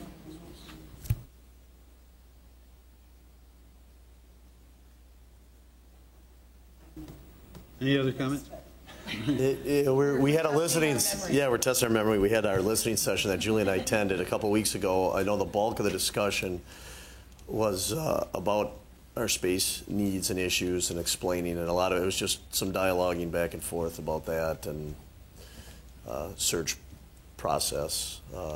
A special superintendent and staffing program of a staffing of a special program. There were a few other things too, but it was a good discussion of 6 or 7 people. Last item I have, because I was personally affected, it was a tough week this week. Our hearts go out to the people in Boston for their comeback. We're very, very grateful. I happen to have a son in the city. My first phone call was, "Are you okay?" And his answer was, "Dad, what are you talking about?" We referred him to the internet, and it was a tough week. But the people in Boston are bouncing back, and like all our cities, they're resilient, they're tough, and they're good folks. So we thank all of our first responders, and I'll leave you tonight with what Fred Rogers said. What Mr. Rogers said was, when there's a crisis, look what the helpers are doing. And if you see that TV shot where people are running away, but the helpers are going to help. And it was beautiful. And I'm grateful for that, being a part of this country. So with that, a motion to adjourn? Moved by Jim. Second? Second. Second by Ken. All those in favor signify by saying aye. Aye. 6-0 vote. We are adjourned. Good night, everybody.